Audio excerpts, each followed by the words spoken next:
Well, a very warm welcome back to this week's show, and my absolute pleasure to introduce our next guest this week, Suzanne Prentice.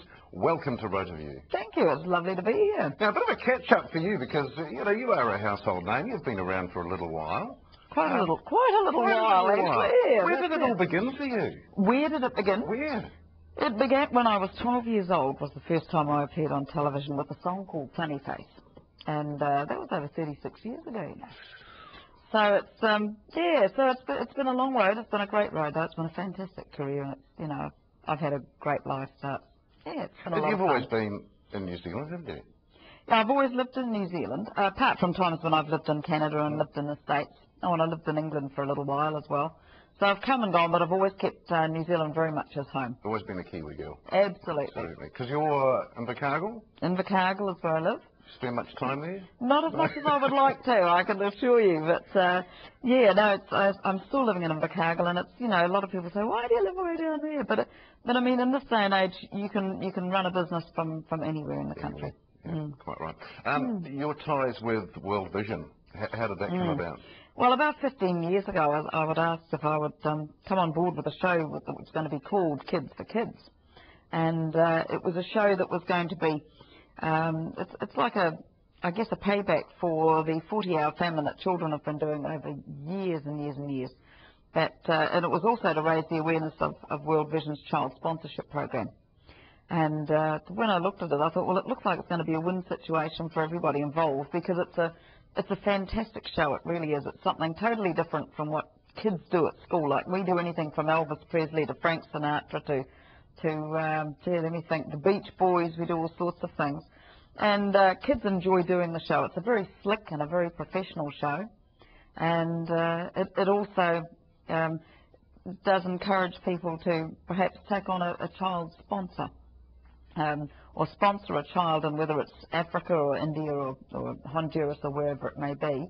And at the same time, our kids are having fun here doing something which is also raising that awareness. So it's a win situation for all parties. And it is a fun show too, the Kids for Kids, yeah, because I remember, I mean, it must have been a few years ago now, you send demo tapes to schools so that they can learn the stuff? Yeah, we do. Yeah, what happens, we work with the choir numbers. In fact, we're doing 2 shows here in Rotoview this week, Tuesday and Wednesday night.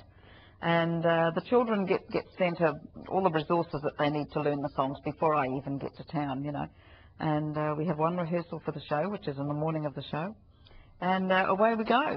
So I remember I actually did one demo tape for you one year, something about, ain't nobody here but us chickens. Oh, God, yes. Remember that one? Oh, yeah, we did do that song too, that's right. Yeah. No, the shows are, look, they're getting bigger and bigger every year. And we now find our choirs generally sit anywhere from 400 to 1,200 children in a choir. So that's a swag of kids to have on stage. Logistical nightmare, surely. Oh, it can be. It can be an absolute logistical nightmare. But the kids are absolutely brilliant. Like, I don't have any problems whatsoever with dealing with the kids, and they really respond. And I think that's something I enjoy, is that, you know, out of all of the corporate jobs and the guest speaking things I get to do, you really don't get a hell of a lot back.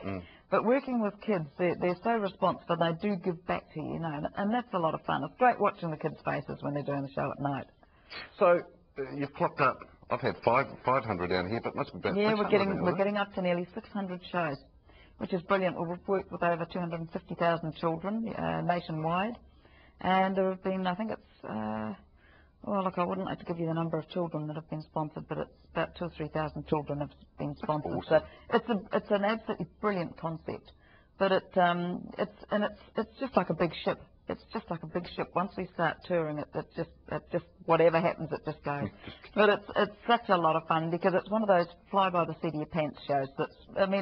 It's something that where it is good is that after the show I'll go and have a talk with parents and sign kids' T-shirts and things like that. And you hear it every night, you know, that, it's great to see Johnny up there having fun with something as simple as music. And for me, that's one of the biggest things. The child sponsorship is one aspect of it, but for me, it's just getting kids involved and getting them inspired into doing something with music, you know. So it's great.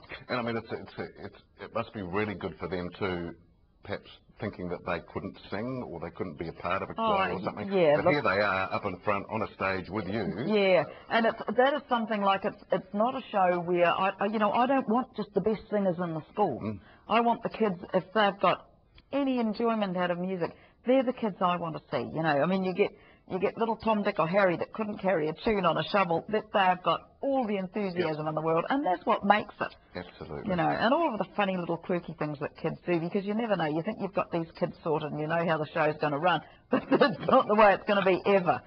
And, yeah. So fun is the opposite word. That's what must make it appealing to you after all this time to keep going with it.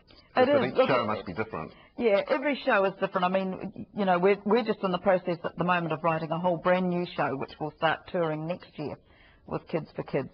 But, yeah, you never know what you're going to get. You think you've got it sorted, but the kids are different. And it keeps you young and it keeps it fresh. So it's the nicest work that I get to do each year. We do between 40 and 50 shows nationwide a year. Okay, so nationwide, the big question has to be Rotoview kids. Yeah. What are they like compared to the rest of the country? Boy, can they sing. I tell you what, something in your water you got here. I reckon it's all those minerals you got. They can all sing. But, look, they're just fantastic. And it's, as I said, it's a show that's got something for everybody in it, right from the age of 80-year-olds right down to 5-year-olds.